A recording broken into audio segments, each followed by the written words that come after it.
This will be Bible Music 2.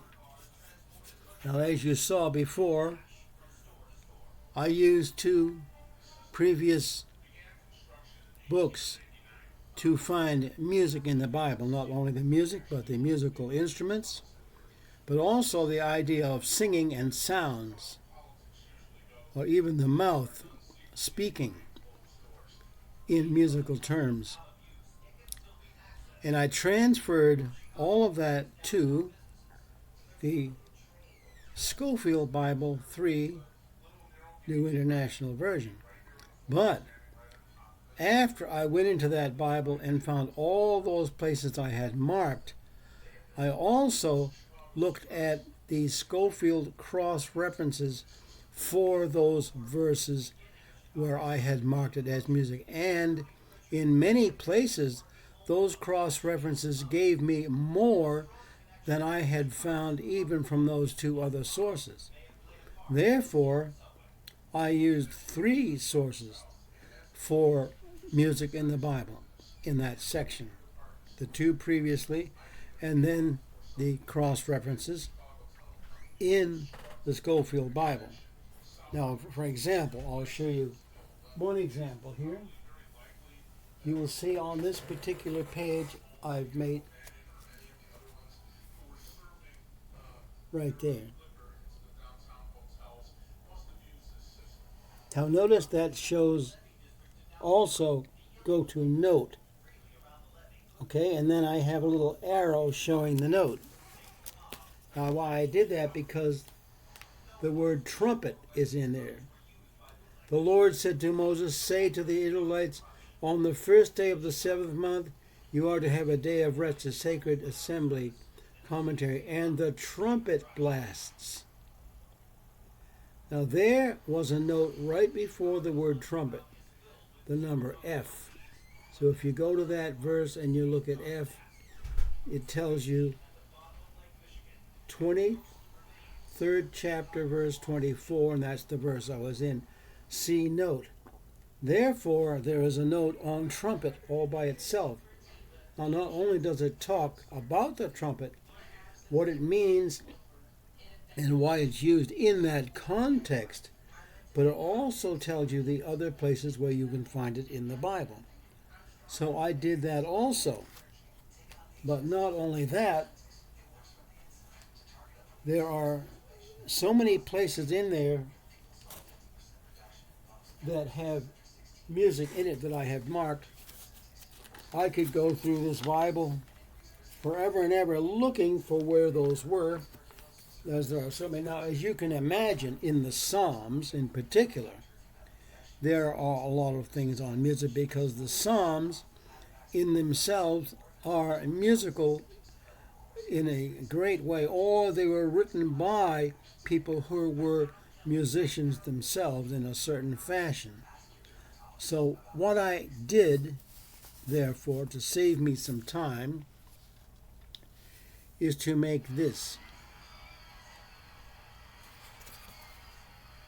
Bible music and page numbers on which I can find each page of the Bible music. So I've got side 1 and side 2 and so forth.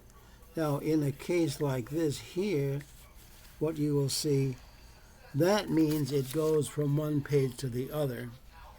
And there's also a note, and it will say note right there. And down here, there's one. It will also say C note, for example. So this is number 1, all those numbers. Number 2, going to all those numbers. And number 3, going to all those numbers. And that takes me all the way to the book of Revelation, as you might expect.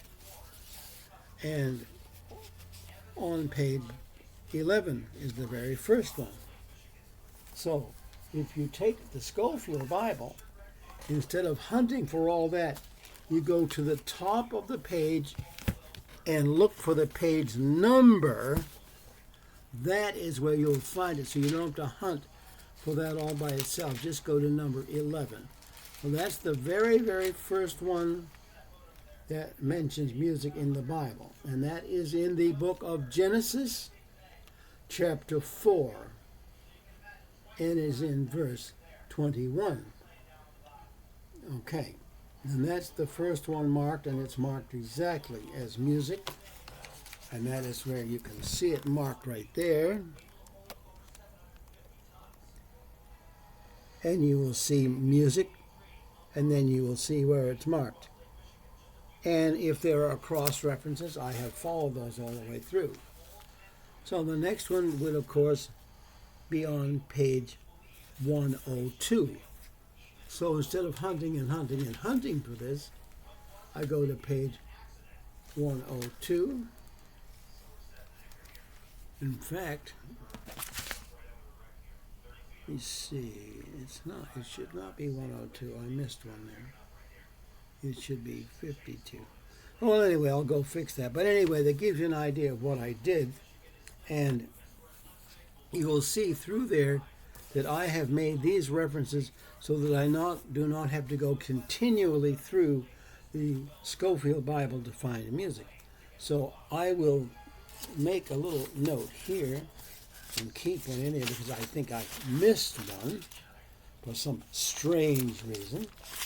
But anyway, you will notice this also. There's another example of music that you will find right there. Sorry, I'll keep this straight. You can see how that's marked out. Also, in addition to the internal maps, they will also have a tabernacle and its furniture, for example, in that book. There's one right there, as you can see. So this is what's done in the Scofield Bible, New International Version, Scofield Bible, Study Bible 3, large print.